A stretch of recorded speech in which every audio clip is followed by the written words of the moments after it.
ভগবান শ্রীকৃষ্ণ সন্দীপন মুনির কাছে বিদ্যা লাভ করেছিলেন। সন্দীপন মুনি ছিলেন তার বিদ্যাগুরু।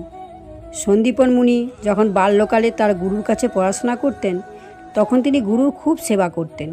সকল ছাত্রদের মধ্যে সন্দীপনের গুরুভক্তি অত্যন্ত বিশিষ্ট ছিল। একবার গুরু মহারাজ সন্দীপনের গুরুভক্তির পরীক্ষা নেওয়ার কথা ভাবলেন। একদিন সব বিদ্যার্থী বাইরে গিয়েছিল। গুরুর একটি বালক পুত্র ছিল। সে বাইরের উঠানে খেলা করছিল। গুরু তখন দেখলেন বিদ্যার্থীরা বাইরে থেকে ফিরে আসছে। সেই সময় তিনি সন্দীপনকে বললেন তার বালক পুত্রকে কুয়োর মধ্যে ফেলে দিতে। সন্দীপন কোনো কিছু জিজ্ঞাসা না করেই গুরুর কথা মতো বালকটিকে কুয়োর মধ্যে ফেলে দিলেন। ছাত্ররা ছেলেটিকে ফেলতে দেখে দৌড়ে এসে বলল, আরে আরে, সন্দীপন গুরুর ছেলেকে কুয়োর মধ্যে ফেলে দিয়েছে। কুয়োর জল ভর্তি ছিল। তারা কয়েকজন সঙ্গে সঙ্গে জলের মধ্যে লাফিয়ে পড়ে বাচ্চাটিকে তুলে আনলো এবং কয়েকজন সন্দীপনকে ধরে মারতে লাগলো। সন্দীপন চুপচাপ তাদের মার সহ্য করতে লাগলেন, কিন্তু একবারও বললেন না যে তিনি গুরুর নির্দেশে এই কাজ করেছেন। গুরু কিছুক্ষণ পরে বাইরে এসে বললেন, ওকে মেরো না, ও তো তোমাদের গুরু ভাই হয়, ছেড়ে দাও।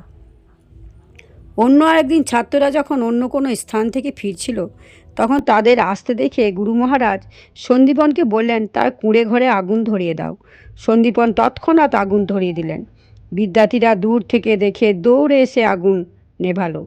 তারপর সন্দীপনকে ধরে মারতে লাগলো।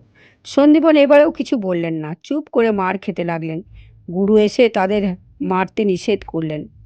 সন্দীপন তেমন তীক্ষ্ণ বুদ্ধিসম্পন্ন ছিলেন না, আবার বোকাও নন, মোটামুটি মাঝারি বুদ্ধিমান ছিলেন। কিন্তু তার বৈশিষ্ট্য ছিল যে তিনি গুরুর নির্দেশ কোনো প্রশ্ন না করেই তৎক্ষণাৎ পালন করতেন।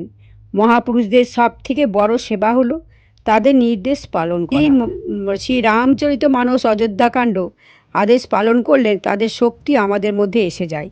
এটা রামচরিতমানসে ভালো করে বুঝিয়ে দিয়েছে। কিন্তু সেই শক্তি তখনই অর্জিত হয় যদি সেই নির্দেশ তৎক্ষণাৎ পালন করা হয়। আদেশ পালনে যত দেরি হবে, শক্তিও তত কমতে থাকবে। সন্দীপন তাই গুরুর আদেশ সঙ্গে সঙ্গেই পালন করতেন, অর্থাৎ বিচার বিবেচনা না করেই তৎক্ষণাৎ সেই কাজটি করতেন। আজ্ঞা গুরুনাং বিচারণীয়া। অধ্যয়ন সমাপ্ত হলে ছাত্ররা নিজ নিজ গৃহে ফিরে গেল।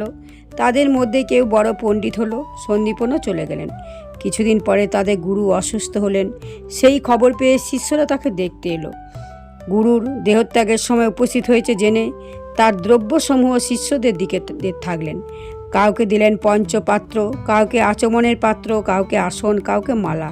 সকলেই গুরুর আশীর্বাদ বস্তু সম্মানের সঙ্গে গ্রহণ করলো। এবার সন্দীপন এগিয়ে এলেন। গুরুজি চুপ করে রইলেন। পরে বলেন, বাবা, তোমায় কি দেব? তোমাকে দেবার যোগ্য কোনো বস্তুই আমার কাছে নেই। তোমার যা গুরুভক্তি তার তুল্য দেবার কিছুই নেই। তবে আমি আশীর্বাদ করছি যে ত্রিলোকের নাথ ভগবান তোমার শিষ্য হবেন। পরে ভগবান শ্রীকৃষ্ণ এই সন্দীপন গুরুরই শিষ্য হয়েছিলেন। তাই আদেশ পালনের কত মহিমা।